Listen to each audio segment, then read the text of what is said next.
Question 10.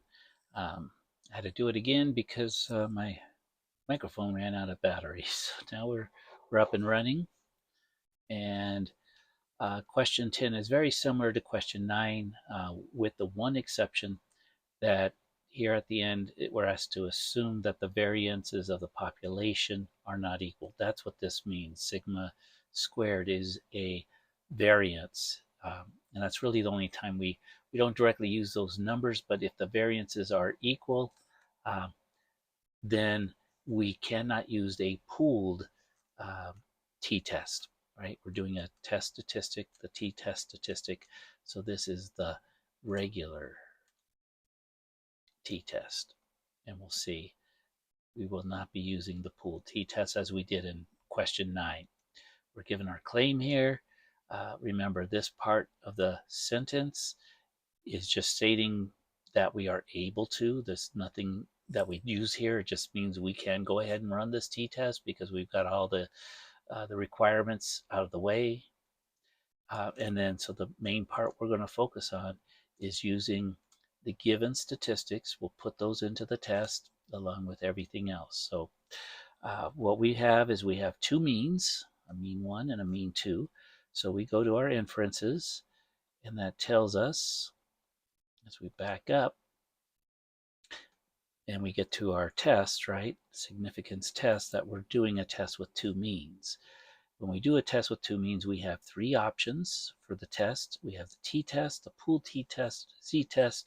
We know, we're told we're getting a test statistic t, so now we're down to these two choices. And since the variances are not equal, we do the regular t-test.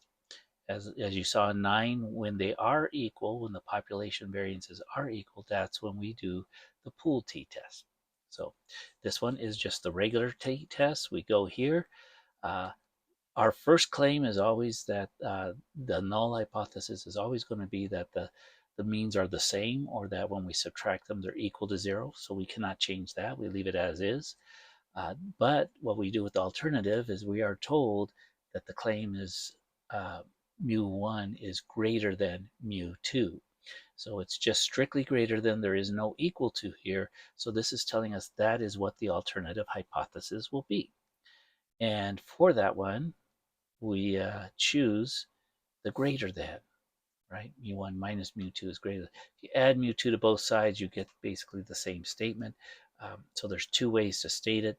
Either mu1 greater than mu2, get the mu2 over, and we have this statement here. Okay, and that's the way our calculator works. So then we next go to input our statistics. And again, just be careful that you're entering the correct statistics. So x bar 1 is 635.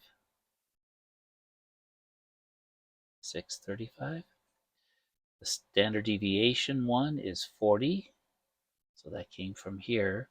And then the sample size of the first sample is 18. And 1 is 18.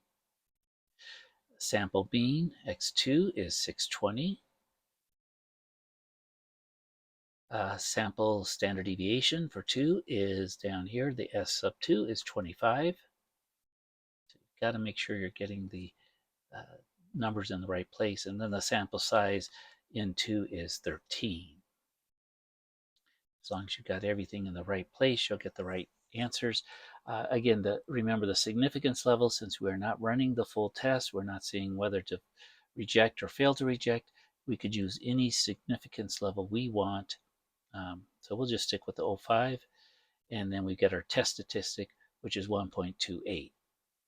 The last one gets rounded up to a 2, so that perfectly matches what we have here. Okay, we ran a pooled t-test, we would end up with a different value. It wouldn't match. And again, this would still be the closest. We might choose it and we'd be right. But in some worlds, you might also see the pooled t-test score in here as a distractor, as a wrong answer. Okay, so be sure you're running the right test.